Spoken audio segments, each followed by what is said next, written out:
Dios les bendiga. Bienvenidos al quinto estudio de la serie Fundamentos de la Vida Cristiana. El tema de hoy se titula Congregándonos con la familia de Dios. La Biblia nos da imágenes o formas para pensar acerca de la naturaleza de la iglesia. Algunas veces la iglesia es representada como un edificio, como un cuerpo o como un rebaño, entre muchos otros ejemplos más. Ahora bien, todas estas imágenes son muy útiles e importantes y podrían ser desarrolladas en un estudio detenidamente. Pero el nombre de este estudio se deriva de otra imagen vista en la Escritura, la cual es de una familia. Como Pablo escribe a Timoteo explicando lo que es la iglesia, no en términos de un lugar donde reunirnos, sino en términos de una familia. En 1 Timoteo capítulo 3 versículo 15, Pablo dice: para que si tardo, sepas cómo debes conducirte en la casa de Dios, que es la iglesia del Dios viviente. ¿Qué se encuentra en una casa? Bueno, en una casa se encuentra la familia. Cuando piensas en una familia, independientemente si tuvimos particularmente buenas experiencias familiares, ¿qué características o cualidades deberían tipificar a las familias? Algunas respuestas serían amor, cuidado, protección, disciplina, unidad, relaciones significativas, etc. Por lo tanto, estas cualidades también deberían caracterizar a la iglesia y esperamos desarrollarlas un poco cuando miremos Hechos capítulo 2 del 42 al 47. La relación entre el pasaje y la iglesia como una familia no será perfecta, pero será instructiva mientras consideramos la importancia de la iglesia en nuestras vidas como cristianos. ¿Cómo se ve la iglesia local en las Escrituras? Hechos capítulo 2, versículo del 42 al 47, como ya dijimos, es donde veremos algunas de las características de la iglesia primitiva y a la luz de las cuales deberíamos de enfocar la iglesia el día de hoy. La primera de estas características es que perseveraban en la enseñanza de la palabra. Específicamente dice que perseveraban en la doctrina de los apóstoles. En otras palabras, la iglesia primitiva perseveraba en lo que los apóstoles tenían que decir con respecto a Cristo, el significado de su muerte y de su resurrección, así como lo que enseñaba el Antiguo Testamento y su cumplimiento en Cristo.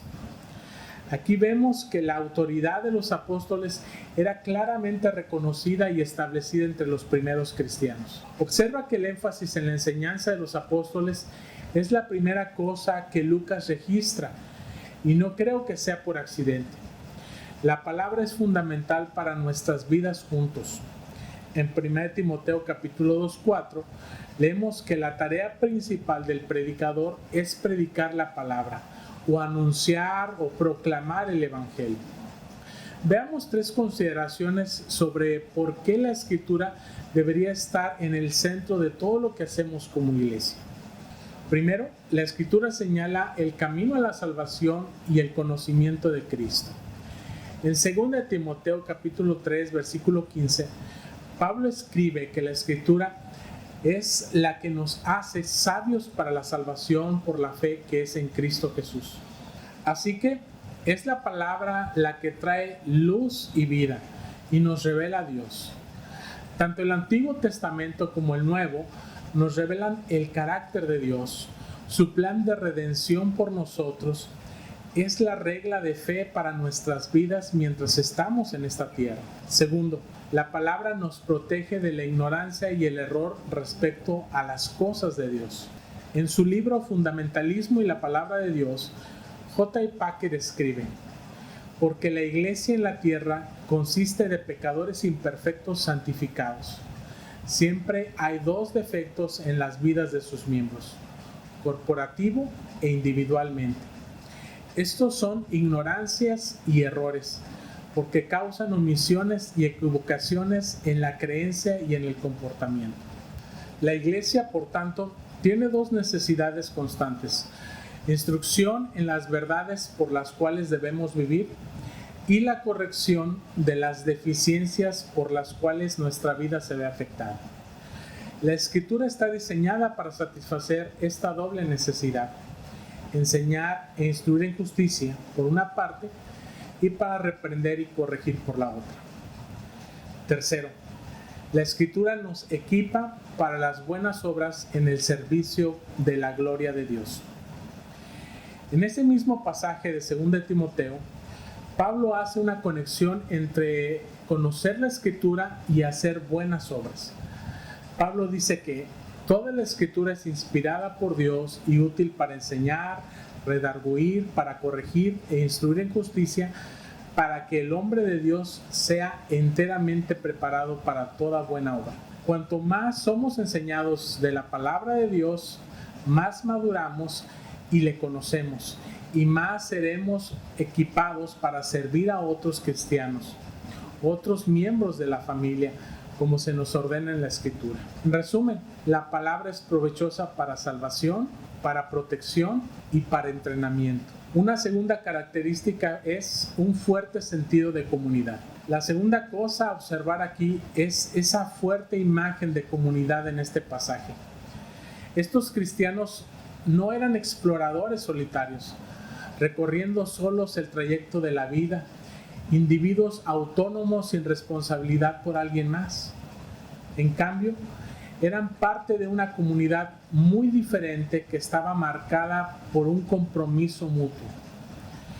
Quizá el aspecto más notable de esta comunidad es la responsabilidad que tenían entre sí. Todos los que habían creído estaban juntos y tenían en común todas las cosas. Vendían sus propiedades y sus bienes y lo repartían a todos según la necesidad de cada uno. Ellos no estaban saltando de comunidad cristiana en comunidad cristiana porque sus necesidades no estuvieran siendo satisfechas. Más bien, se servían mutuamente y se enfocaban en satisfacer las necesidades de los demás con al menos algún costo material para ellos mismos. Aquí quiero hacer una aclaración. Esto no indica que los primeros cristianos vivieron en una comuna y que entonces nosotros también estamos obligados a hacerlo. Tenemos una imagen más clara de lo que probablemente significa cuando se nos dice que ellos tenían en común todas las cosas. Si vemos Hechos capítulo 4 del 32 al 37 que dice: y la multitud de los que habían creído eran de un corazón y un alma, y ninguno decía ser suyo propio nada de lo que poseía, sino que tenían todas las cosas en común. Y con gran poder los apóstoles daban testimonio de la resurrección del Señor Jesús, y abundante gracia era sobre todos ellos. Así que no había entre ellos ningún necesitado, porque todos los que poseían heredades o casas las vendían y traían el precio de lo vendido y lo ponían a los pies de los apóstoles, y se repartía a cada uno según su necesidad. Entonces José, a quien los apóstoles pusieron por sobrenombre Bernabé, que traducido es hijo de consolación, levita, natural de Chipre, como tenía una heredad, la vendió y trajo el precio y lo puso a los pies de los apóstoles. No es que ellos no tenían ninguna posesión, es que ellos las consideraban como de Dios para ser usadas para beneficio de otros. También se indica que los cristianos acaudalados vendían sus posesiones de vez en cuando si surgían necesidades en su congregación. No todo de una vez, como si esa acción hubiera sido un requisito para ser parte de la iglesia. John Piper describe muy bien lo que había detrás de este testimonio de los primeros cristianos descritos en Hechos 2. Estaban tan unidos que si uno estaba en necesidad, los otros no sentían que tenían el derecho de vivir en prosperidad sin dar algo para satisfacer dicha necesidad. Así que ellos venderían sus posesiones y usarían el dinero para satisfacer las necesidades de los pobres en la iglesia. Por supuesto, este es un buen modelo para nosotros en términos de cómo vemos y cómo usamos lo que tenemos. Los cristianos tomaban la responsabilidad de satisfacer las necesidades los unos de los otros. La imagen de la familia encaja muy bien aquí. ¿Cómo se puede tener una comunidad significativa o una familia sana si no hay responsabilidad entre sí? Simplemente eso no es posible. Al igual que en un matrimonio, el compromiso es fundamental para el crecimiento.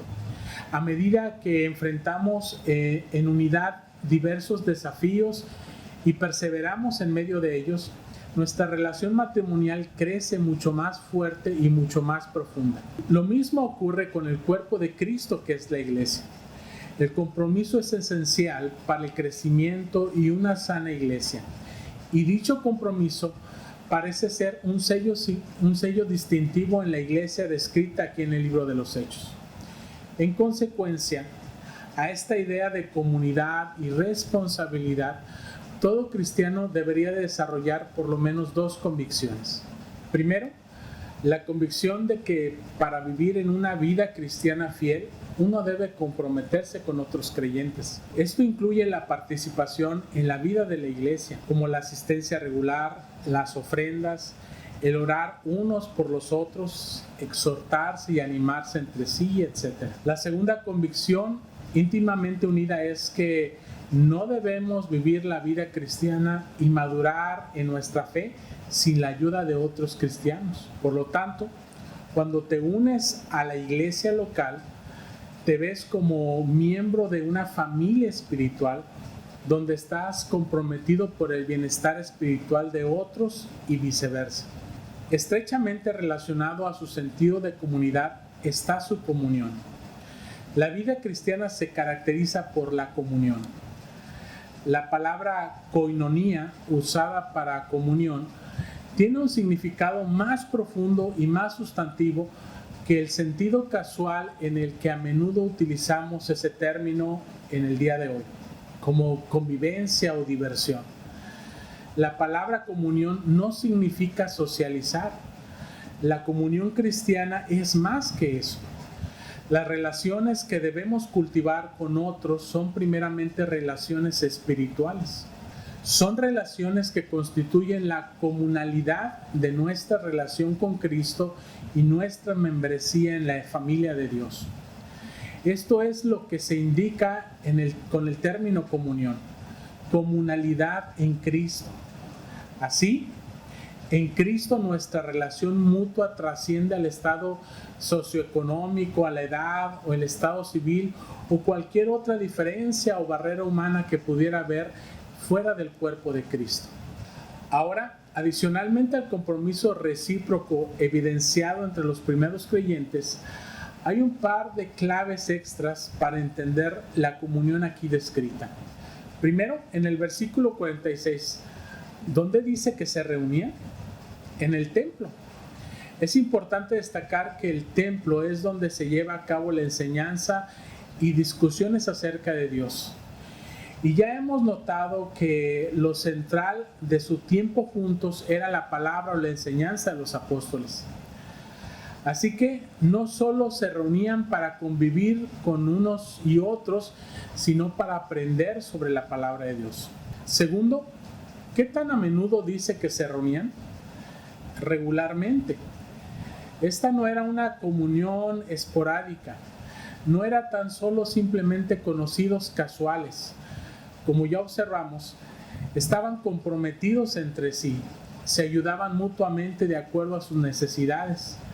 Para regresar a la analogía de la familia, las familias sanas pasan tiempo juntas. Igualmente, la comunión regular, construida sobre la Escritura y un compromiso con el bienestar espiritual mutuo, es esencial para una iglesia sana. Tercero y finalmente, toma en cuenta la imagen de hospitalidad presentada por los primeros cristianos. En la segunda mitad del versículo 46 dice que, partiendo el pan en las casas, comían juntos con alegría y sencillez de corazón. Así, su comunión estaba arraigada en la enseñanza de la palabra, pero se extendía más allá del templo hacia las casas. La imagen que se nos da es de creyentes abriendo sus hogares y sus propias vidas a otros creyentes con el propósito de edificarse mutuamente en la fe en Cristo. con la alegría que brotaba del compromiso a Dios y el subsiguiente compromiso mutuo. Por tanto, cuando como cristianos nos exhortamos mutuamente a vivir vidas piadosas e incluso cuando nos reprendemos unos a los otros por nuestros pecados, si hemos cultivado relaciones entre nosotros, no debería sentirse como una conversación entre parientes lejanos que han oído hablar unos de otros pero que realmente no se conocen. Más bien, debería ser como un hermano hablando amorosamente a otro, como un padre hacia un hijo o como un hijo hacia un padre, como aquellos que comparten sus vidas juntos y se conocen íntimamente. En tercer lugar, partiendo el pan. ¿Qué significa partir el pan? Específicamente en el versículo 42, esto parece referirse a la Cena del Señor o a la Santa Cena. Ya hemos mencionado la verdad de que Cristo nos une como cristianos. Nos convertimos en un miembro de la familia de Dios cuando somos incluidos en Cristo, como dice Efesios 1. Cada vez que nos reunimos para celebrar la Santa Cena, recordamos lo que Cristo ha hecho por nosotros, sin lo cual nuestras vidas en comunión no sería posible. De cierta forma, el acto de la Santa Cena es como una reunión familiar donde los miembros de la familia pueden celebrar lo que tienen en común, su linaje o la relación con un ancestro común. En la Santa Cena, nosotros como una familia espiritual celebramos lo que tenemos en común, a Cristo como el objeto de nuestra fe, nuestra esperanza y nuestro amor. De nuevo, esto es por lo que particularmente enfatizamos que los miembros de la iglesia tengan como prioridad participar de la Santa Cena, la cual se celebra en muchas iglesias al menos una vez al mes. Al recordar a Cristo a través de nuestra comunión, recordamos por qué estamos aquí y por qué pactamos juntos como lo hacemos. Dicho de otro modo, recordamos lo que verdaderamente nos hace parte de una familia. Ahora, más generalmente, este partimiento del pan también podría señalarnos indirectamente el otro sacramento que es el bautismo. Aunque no se menciona específicamente aquí, en otros lugares sí. La Escritura deja muy en claro que nuestra vida juntos incluye no solo la Santa Cena, sino también el bautismo de los creyentes. El bautismo y la Santa Cena son los dos sacramentos o mandatos que Cristo nos ha ordenado. Tenemos un registro en Juan capítulo 4, versículo 2, de Jesús bautizando a sus discípulos. Cristo nos ordena bautizar a nuevos discípulos como parte de la gran comisión. Y en Hechos está Felipe bautizando a un eunuco etíope después de su conversión. Por tanto, el sacramento del bautismo también fue una parte importante de la vida de las iglesias primitivas juntas y lo sigue siendo el día de hoy. Esencialmente, cuando alguien es bautizado en la iglesia, es un reconocimiento formal de que una persona se ha identificado con Cristo y con la familia de Dios. A la vez, la congregación abraza a esa persona como un miembro de la familia local y nos comprometemos todos a compartir sus vidas con ella. En cuarto lugar, la oración. También dice que los cristianos perseveraban en las oraciones. La palabra perseverancia implica intencionalidad. Ellos se propusieron hacer que la oración fuera una prioridad en sus vidas juntos. En el estudio anterior hablamos sobre la importancia de hablar con Dios individualmente, pero la oración también debe ser una marca de nuestras vidas colectivamente, es decir, junto con la iglesia. Si la oración debe ser lo central en nuestras vidas juntos, te podrías preguntar cómo debería de verse. Quizá experimentes diferentes maneras de orar en diferentes iglesias. Aquí voy brevemente a resumir el vínculo entre la palabra y la oración. Las dos son muy interdependientes. Si la principal forma de Dios para hablarnos es a través de la palabra, es algo lógico que si queremos alinearnos con la voluntad de Dios, deberíamos mirar a la Escritura para guiar nuestras oraciones. Una manera de mejorar nuestras vidas de oración es dejar que las Escrituras guíen nuestras oraciones. Así pues, en nuestros cultos, la oración de adoración, de confesión, de intercesión, deben de estar inspiradas en la palabra de Dios. Estamos alabando a Dios basándonos en lo que Él nos ha revelado de sí mismo en su palabra. Confesamos nuestros pecados sobre la base de lo que Dios nos ha revelado acerca de nosotros mismos, de nuestro pecado en su palabra. Cuando oramos por otros, nosotros, al igual que Pablo, oramos para que Dios conceda sabiduría y discernimiento, especialmente a aquellos que lo necesiten. Pero la idea de que la oración es lo central en nuestras vidas juntos encuentra su expresión más audible usando las mismas palabras de Dios, las cuales nos ha dado en su palabra.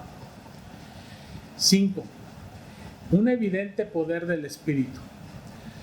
La semana pasada observamos que la presencia del Espíritu Santo es un rasgo distintivo de un cristiano.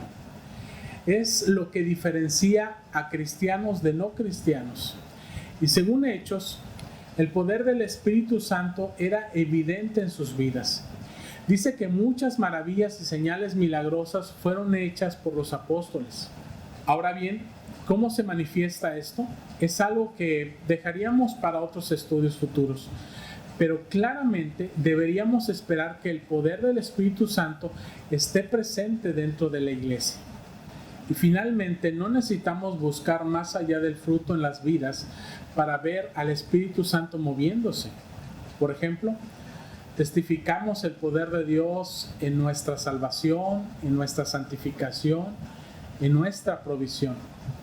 ¿Qué refleja el poder del Espíritu más que ver a alguien muerto en sus transgresiones llegar a la vida espiritual? ¿O ver al Espíritu santificarnos poderosamente, conformándonos más a la semejanza de Cristo? ¿O ver cómo Dios provee para todas nuestras necesidades y otras en el momento preciso? El punto aquí es que nuestras vidas juntos deberían estar marcadas por lo milagroso, por el poder del Espíritu Santo. Este fue claramente el caso de la iglesia en Hechos.